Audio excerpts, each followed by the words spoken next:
Okay, so once again, welcome back today in my class and in this session.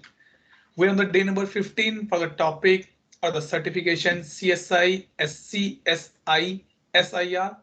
And I'm happy to say that today is the last video of this particular course. With my best understanding, with my best knowledge, I'm able to complete this, but topics are still pending. So let's do that part first. So we were on the slide number 30. Yes, this one. Slide number 34, and we just have two more slides to close this session. Yeah. Now, in the last one, we discussed about the playbooks. Playbooks, if I say in the normal, in the layman language, playbooks are nothing but these are the workflows or the workflows which help us to complete my work. Now I'm introducing a concept called the runbook or the knowledge article. Sorry, I got distracted. So now I'm talking about the runbook or the knowledge article, specifically knowledge article. OK. Knowledge articles for the runbook, like I'm a user, or sorry, I'm an analyst and I'm stuck somewhere. So I can go in my runbook and I can refer some knowledge article that what I have to be do this time. So you can see on the picture here, right? Something this we are going to be discuss. And if I show you a high level view, this is my incident, security incident, and my workflow is triggered or the flow has been triggered. Denial of service or XYZ, anything has been triggered there.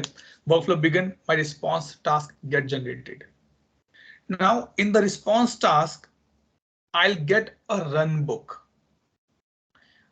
In a simple meaning, I can say runbook is like a first step by step. If you remember in the last session, we discussed about this thing. That runbook is a specific process. So this runbook will be open. Under the runbook, there are few KB articles, which I will follow it and work on my response task. And then I'll update my response task there. This is the overall picture of a runbook. So knowledge article for the runbook, it provide a step of security analysis that what need to be done in the circumstances, specific circumstances. I was watching a movie on the YouTube, I guess flight number 914, where the pilots was in the sky and they got some storm and they entered in that and they lost their way. So that person open a book or open a diary kind of thing, and he start following this part. OK, if this case happen, I have to do this particular things. This is what the run book says here. We can relate the run books as per the criteria that if the category is denial of service, only then this run book should be work. And it can be incorporated in the playbook as well. Means in the workflow or the flow, we can incorporate that as well. Now, before I start, let's understand the knowledge part. Let's come here and knowledge, NOWLEDG, knowledge, and I'll come to the this one. See, security incident and knowledge. And this is what I'm talking. We know that what is knowledge base, what is knowledge article, and to work on these knowledge, what I need a special access that is called the SN_SI_ knowledge admin rule is required for this. So these are the specific categories.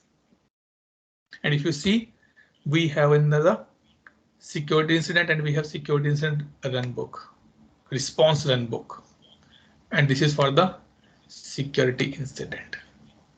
That's the first part we need to be understand. OK, so can I say that it is kind of a knowledge base? I can say it is kind of a knowledge base. OK, if I click here and search for the knowledge base, and let's see.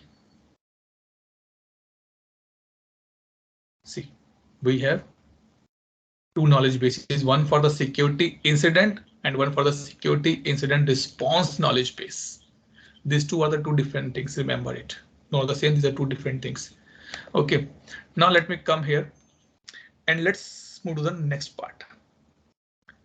So Runbook, basically how the Runbook works, sorry, that they are work based on the knowledge articles. Means we can define the knowledge articles in the Runbook. So like denial of service. This is one article. And we can use this article in one of the Runbook. And what is the Runbook? Is this one. Security incident. Sorry, if you open this. Let me open this. So if I'm able to explain this according to me, this security incident is nothing. It is a knowledge base, but we call it as a Runbook. Under that we have a multiple articles are there, and we have different categories as well. If you want, you can have multiple categories also there. OK, as I say that to do this part, we need the knowledge admin role. And how I can go this part, how can I see the view Runbook? If I come here, manual, this one, manual books, view Runbook document.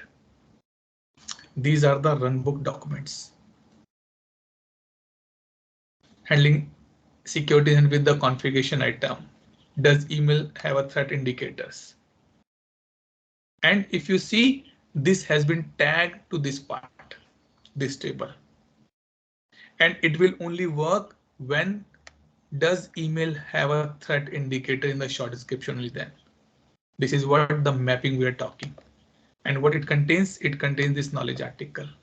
So now if I say in the simple and the layman language for understanding purpose. So on the top we have a playbook. We can say the flow. Under the flow we have a Runbook. Kind of a not subflow, but kind of a category. Even categories are not the right word, but let's say. And under that we have a KB. So in the flow, we will call the Runbook. And in the Runbook, we call the KB. This is what has been done. The knowledge base is this. Under this knowledge base, we have this Runbook. And see, you can see it is nothing new. It is the same knowledge article. Runbook document. Only the terms get changed, but the actual functionality is almost same. What we have in our knowledge management only. OK, so we have to be understand that when this filter condition need to be work. You can put on the SN_task or you can put SN_incident as well. See, only two tables are there. Nothing else, because these are the security specific. You cannot or you don't want to be use it to another table. So you can put this one, and then when we create the workflow or when we create the flow, we can call this Runbook and we can use this part. So this is the first part that we have to understand the filter condition, and we can put a specific condition here. And then we can map the knowledge article on this particular part. So simple flow. If I go back here, just to understand, this is what response task, and this filter condition says what it says. This part need to be evaluate. If this part evaluate, the Runbook get open. And under the Runbook, if I open this article, let me say if I try to open this article.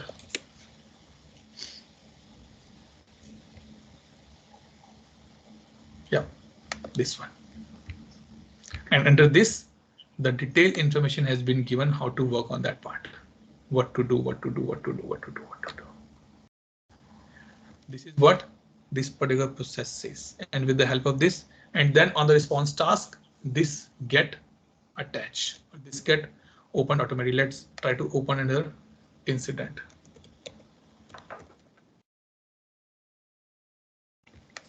Security incident, show all. What was that? that is a filter condition. This, and it's on the task level, right? Short description contain this. Let come here and open this. Oh, sorry, it's a closed one.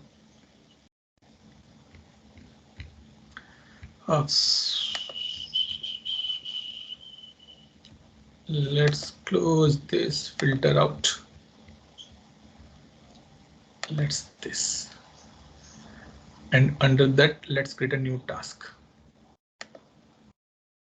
Add a response task here and put the short description.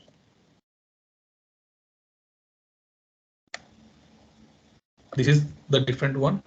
Click on the save.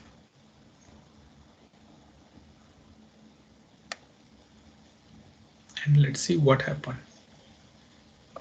View manual runbook. This is what it opened. This is the process flow happened here. This one. And then you can say you want to create an incident or you want to be add something, you can do that particular part with this. Okay, this topic is little complicated from the understanding theoretical perspective, I can say, because it has a lot of big theory and we forget that how to do what to do here. But if practically when I read this part, I was confused how this will be working. But when I did the lab, I found out that how it has been working here. So this is the first part that we have to be see. Now the second part is that we can link these runbook with the our playbooks as well. Okay, and to do this part, we can use the admin or the SN admin rule is required. Okay, and then this and yes. Okay, if you want to set up the playbook, what we can do? Let's go to the security analyst. Not here. Setup, sorry. Setup assistant. I was writing setup and then I pick up this. And scroll down. There must be something. This one. Review and set up the runbook documents. This is what given by ServiceNow. Create or edit the condition, the runbook document acknowledge, sorry, associated knowledge base with this. Or if you go back, set up the security flow. Same thing which we know that under which particular flow you want to call this, you can use it. As needed, you can create new security incident flow and trigger. If required, you think that we need something new, you can create under that as well. So you can create the flows or you can create the subflows as well.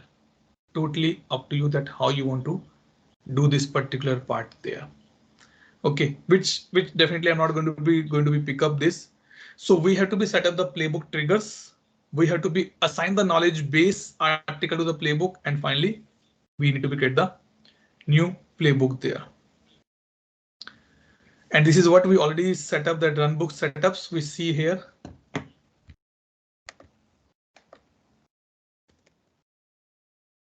Runbook.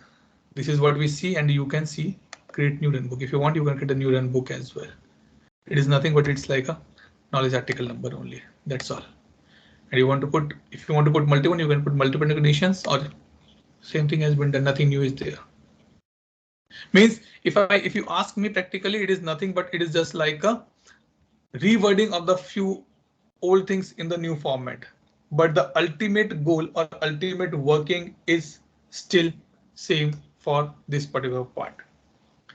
Okay, so this is what, or as I say that in the for the runbook, you can create the new flows, or you can use, or you can update the previous flows or triggers as well. This is what mentioned here, right? Where it is gone, where we were when we're setting up this part. Then you see that. So we can create that part very easily on our side. Now coming to the last part of this particular chapter or this particular I can say section or the certification on this particular part. Okay. Sorry. This is called phishing. Phishing is something I can say spam emails. Spam and phishing are the two different things, but phishing is something that the way you want to be get information, and phishing in one of the biggest source to get entered unnecessary. Phishing mean a fraudulent practice to sending email or other messages purporting to be from reputable companies in order to induce individuals to reveal personal information. This is what be happening. And we have to be informed our parents, we have to be educated our parents, because they're old now. For them, every mail is a good mail. So we have to be educate them. We have to tell them, no, this is not the right things which you have to do. Okay, so this is what the phishing. And as we know that we saw in the email parsing that we have to be put this thing mailbox as well. So how this thing work, how the user report the phishings, okay, or how we get, let's say total 5,000 or let's say 500 emails sent by a user, by the number of users. Okay, out of 500 we eliminate, no, these are not phishing, like become 300 only. Elimination. After that, we call the detection. Let's see from what is the source, what information it contain. It become 2. Detection will happen. And finally, we left only 100 to take reaction. This is the overall or the high level life cycle or the way phishing work or used has been tackled here. Now, when we talk about the phishing, again, this is important. If you know that in the email, in the official, in the Outlook, I can say there is a concept called the send phishing email or report the phishing. If you remember this part, and what happened that we can earlier means this is what has been mentioned. It is called the URP, user reported phishing. Before URP 1. In URP 1.0 and 2.0, we have to be attach the email and then need to be send the email to the respective team. But now there's nothing required on that part. Now Outlook has been upgraded and we have to be just go to in the other sections and click on the report phishing, and that email will automatically go to the respective team for the checking purpose. And then it will be land into the ServiceNow, because I need to be get IP details, email ID, from to all the things I need to be captured so that I can enrich my data. It can be threat, it can be vulnerability, it can be definitely phishing is definitely this one, but I have to be find out what's be happening on that particular part. Okay, so what in the phishing what we do? Let's see, do we have anything on the phishing here? Yes, phishing emails. This report phishing email. So you can report a phishing email, it will log an incident in the background. It accept EML format, .eml format. Upload any email at once, and also phishing email has to be sent to email format. I don't have anything, so it say attachment is missing. I have to be attached something, but I don't have any let me see, can I send something picture? Let's say if this work.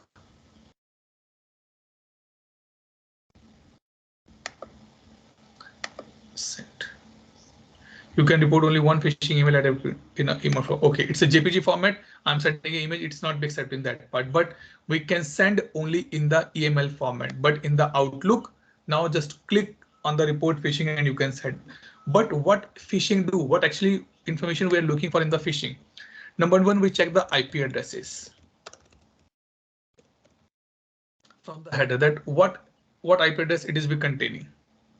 Second, we check the URLs and the domains. what URL, what domain, XYZ, ABC, what domain it's be having.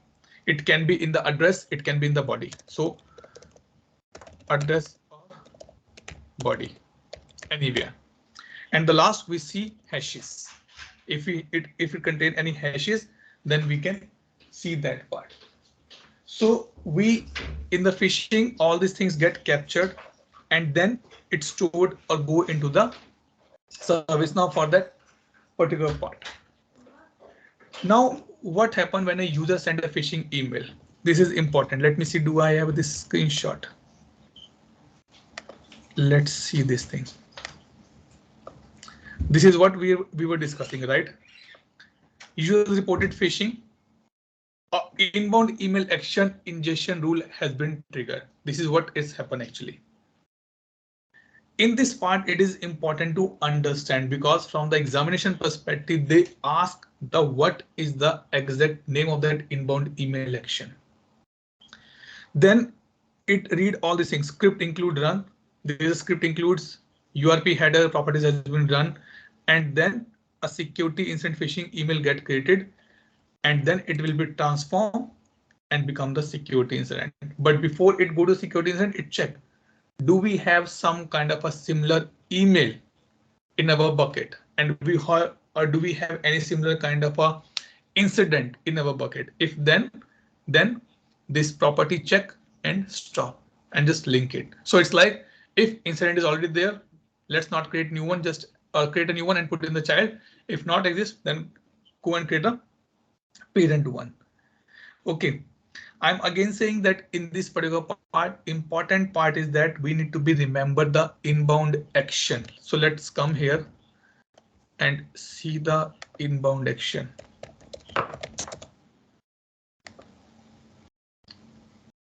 Create phishing email. See. So what I'll say, I'll search with this PHISHING. See. Why two? Because these two are the two separates one. Maybe one is for 1.0, one is for 2.0 or more than above than that. This is what this phishing inbound action work. Under that, we have few things to be read here.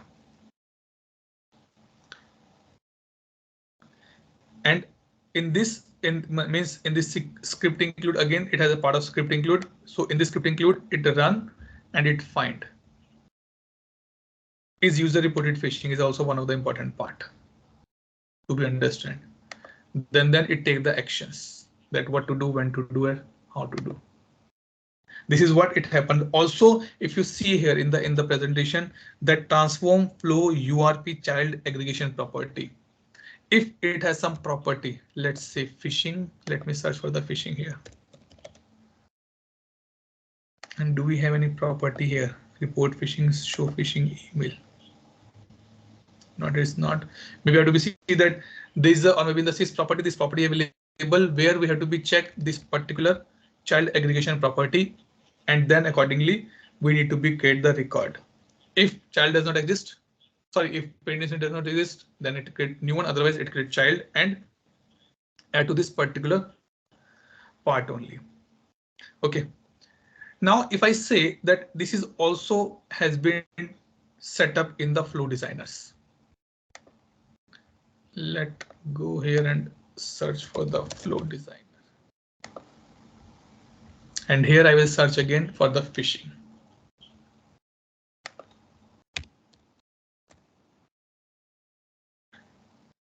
Security incident phishing manual template V1, and there will be something called the V2 as well. V1.1, maybe 2.0 is not there because I have the previous version. So this workflow this flow get attached in the background, which help us to do all these things in the background. This is what the property, create child incident property. Look up the system property record. What is the property name? I'm not sure that how to find that. It's loading this one. Create child incident. And then it will work for me. Only return only the first record. Phishing email aggregation, this one. the second part. What this do? If we have existing matched incident, the phishing email should be associated to that particular incident. So this particular thing, the flow designer work a lot in this phishing part. A lot of you can see it's 1.1. Maybe if I upgrade my security incident, this thing application or the module, then it can go to the next level as well. That is reason there is a way that it actually work in the phishing part. And this is again the important point here, because a 2 or 3 question come on the name of this particular. So this flow designer is actually important for this particular phishing email. Okay, so this one which we're discussing actually on this part, that this particular, what I can say, this particular flow designer or the flow is playing very important role in this complete journey. So if you go through this particular flow, you will come to know that how how this particular stuff has been built up together with the aggregation property or the child property on that particular part. And with this, we are at the end of the syllabus now, at the end of the course now. But before I close, let's do a quick recap what we have done in the last 15 days. Let me come back here. A very quick recap we will do. Okay, so we understand that what is ServiceNow and what is this intelligent platform. Then we pick up this particular overall picture. We understand what is security, what is breach, how the data breach happened, what the cost, loss is there, what are the vulnerability, specifically that it's a flow in the system or the weakness in the information system. People, process, product, and the partners are the one which creating a problem for us if they are not well matured. Everything work in the silos. And ServiceNow is here to transform the security operation. Then we need to understand what asset, how the related purpose of that asset is required. Here, I guess I forgot to share my screen. Here, let me come back. Yes, okay. So then we understand that service mapping or the dependency map. We understand that where it is getting impact. We see the current status, different tools, CI relationship is part. What includes in the SIR, securities and response, vulnerabilities for the threat intelligence. Then a standard or the existing life cycle or the process. Then you understand the maturity model 0, 1, 2, and 3, customer journey on the outcomes and the metrics part.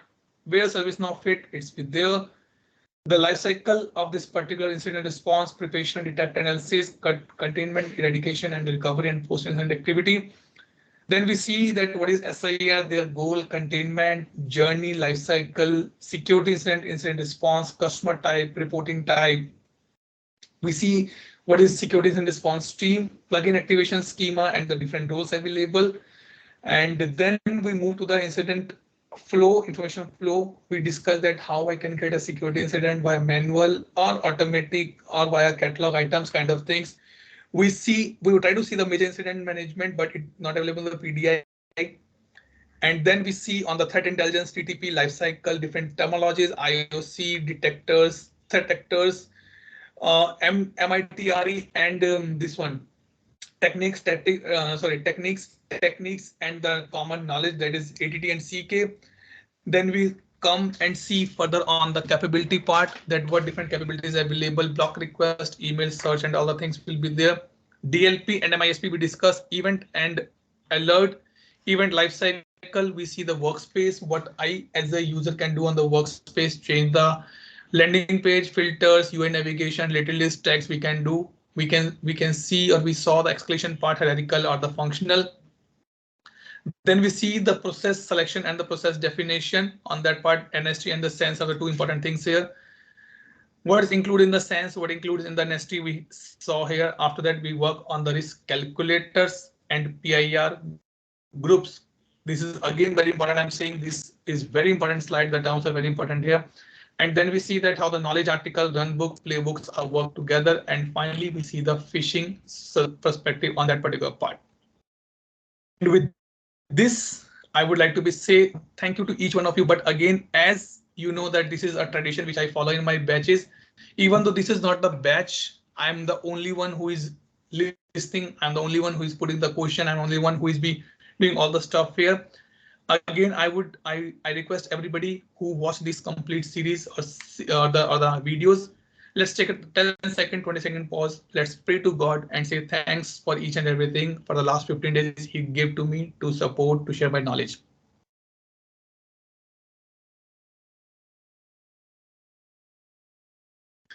Okay, guys, so it's time to close this final call. Thank you so much for watching this series. If you like this series, please put the comments in the comment section. If you have any feedback, I'm happy to accept that part. And let's connect again in some other day, in some other topics again. Thank you so much and have a nice day. Bye-bye.